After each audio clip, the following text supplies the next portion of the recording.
são as isenções ou redução de base de cálculo para a apuração do ITCMD? Na Espírito Santo, legislação, né, atual do ITCMD no Espírito Santo, para o fato gerador causa-mortes, né, a gente tem algumas isenções de imóveis. No caso que o herdeiro ali, né, o beneficiário, ele vai utilizar aquele imóvel exclusivamente para moradia, desde que ele não possua outro. Ele tem uma isenção no limite de até 200 mil VRTs, que hoje está em torno de 900 mil reais. A gente também tem isenção de imóvel quando a avaliação dele seja, né, até 20 mil VRTs e ele seja o único imóvel transmitido, ou seja, em torno de 90 mil reais, o único imóvel transmitido. Imóvel. A gente tem 3 isenções de imóveis. E no caso de imóvel rural, se ele for de até 25 hectares, a família dependa daquele solo para sustento e desde que eles não possuam outro imóvel, eles também conseguem isenção ali total. Aí tem isenção de saldos e aplicações financeiras, no limite de 10 mil VRTs, em torno de 45 mil reais hoje. Isenção de FGTS, PIS, PASEP, processos sobre verbas alimentares. Então, assim, vários tipos de isenções. Para o fato gerador doação, a gente tem isenção para doações de até 5 mil VRTs, em torno de 22 mil reais. Doação de imóvel para implementação de programa de reforma agrária.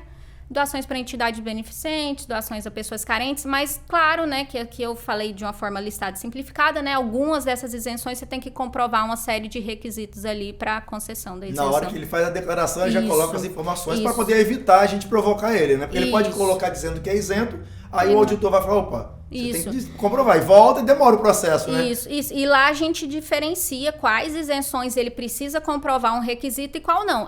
Obrigatório.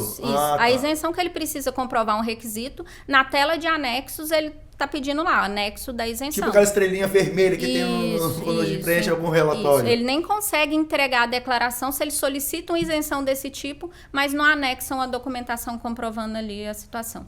Ô, Márcio, assim, em relação ao inventário, qual a diferença do inventário judicial e extrajudicial? Porque o cartório, eu acredito que ele trabalha só com um processo extrajudicial, não é isso? Sim. O cartório, ele está basicamente trabalhando, as serventias extrajudiciais trabalham em procedimentos extrajudiciais.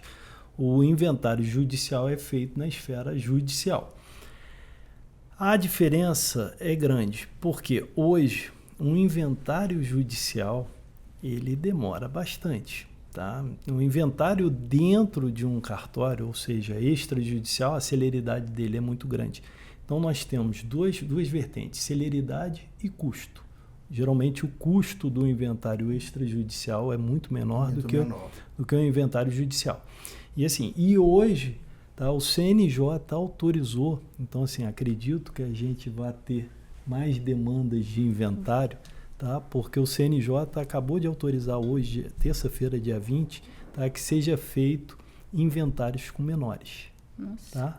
Porque hoje, via de regra, hoje tem menor, obrigatoriamente é judicial, não pode tratar em cartório. São duas situações que levam para a esfera judicial. Tá? O inventário. É verdade, gostei, viu? Sim.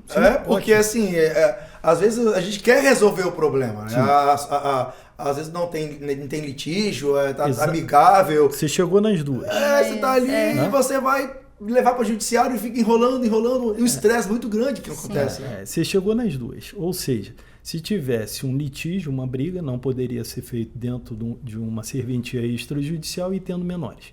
Mas hoje o CNJ, volto a falar, autorizou a lavratura de inventários judiciais. É lógico, eles devem editar uma resolução para isso, como editaram na Lei 11.441, editaram uma resolução 35 para pormenorizar toda a parte de inventários, mas hoje vai ser possível fazer também inventário, então acredito que cresça o número mais, de inventários extrajudiciais, tá? E com menores. Tá? A única coisa que a gente vai ter que ter é um parecer do Ministério Público, porque o Ministério Público é o custo legis, ele é o curador do menor, ou seja, então ele vai verificar se a partilha, se está sendo protegido os bens que caberiam àquele menor numa partilha judicial. Então, nesse caso, vocês vão ter que atuar com o Ministério Público aí, ele vai ter que dar um parecer. Sim, provavelmente o que vai acontecer, vai ter todo o trâmite de um inventário,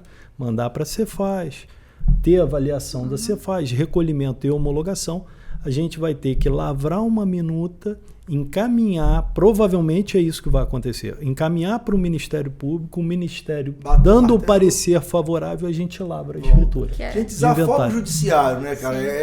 A gente afoga tanto o judiciário com coisas bobas às vezes, né? E a gente acaba ficando lá, como você falou, né? 10 anos, 5 anos para resolver um problema. Hoje está tendo uma corrente muito grande de desjudicialização. Ou seja, o judiciário ele não quer atuar porque não tem braços para atuar, tá, em questões patrimoniais onde herdeiros, onde não existe conflito, onde não existe briga. Então é muito mais fácil. Vai para a esfera extrajudicial, resolve, e o judiciário realmente vai resolver o que interessa. Questões de crimes contra a vida, exato, crimes tributários e uma série de coisas. Você até respondeu mais ou menos a última pergunta que eu ia fazer a vocês, né? Mas acho que você comentou também em relação da reforma, você comentou hoje, notícia 20 de agosto, a gente está gravando, a gente publica um pouco depois da gravação, né? Mas aí quando a pessoa, né, possivelmente quando for ao ar o Pod Fiscal, já tem mais ou menos já costurado como isso vai ser. Agora, para a gente finalizar aqui, tem alguma, tirando a reforma tributária, mas alguma coisa prevista de alteração legislativa que vai impactar na vida do contribuinte em relação a isso? A Tainara comentou sobre o percentual. Tem mais alguma outra coisa? Sim, além da obrigatoriedade da progressividade, né, também com a emenda constitucional, agora, né, nos casos de transmissão causa-mortes, em se tratando de bens móveis, né, o inventário ele terá que ser processado onde o de cujus residia, né?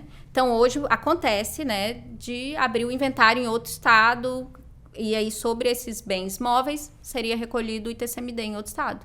Mas se o último domicílio do falecido agora for o Espírito Santo, o inventário vai ter que ser aberto então, sempre aqui. O último domicílio. Isso. Antes a gente, quando eu fui explicar, né, quando o imposto é devido a esse estado, eu falei várias regrinhas, né? Agora deram uma simplificada em relação aos bens móveis. Então, além da progressividade, essa é a maior mudança aí. Márcio, mais alguma coisa que queria complementar em relação a essa mudança? Alguma mudança aí? Você já comentou, você jogou fresco o negócio. Hoje saiu essa questão, mas tem mais alguma outra coisa que você gostaria de complementar em relação a isso? Alguma novidade que tem? Não, atualmente o que realmente está em voga é essa alteração legislativa da alíquota, né? E com isso, acredito eu, não tenho números, mas a gente vê no balcão do cartório, tá, que a demanda aumentou muito, principalmente para as doações. Sim. Doações e alguns inventários que estavam adormecidos. Né? Chegar no final do ano, então, imagine. Aí, por exemplo, esse prazo de 160 dias, a pessoa solicitou no mês de dezembro, por exemplo. Ele tem um prazo até 120 dias, desculpa, 120 dias para recolher, mas aí ele recolhe com a alíquota, isso, é porque isso, depende do momento, né, da ocorrência do fato gerador. Da avaliação. Isso, do fato gerador. E aí, como a gente ainda não editou a lei, né, mas a princípio falei a partir de janeiro de 2025, né, até então se ele entrou em dezembro ali, fez a doação no finalzinho, ele vai conseguir ainda vai ser contemplado pela alíquota de 4%. Você que está nos assistindo e pensa, né, em realizar, aproveite, né, que a reforma tributária ela vem fazer essa alteração aí na vida nossa do contribuinte.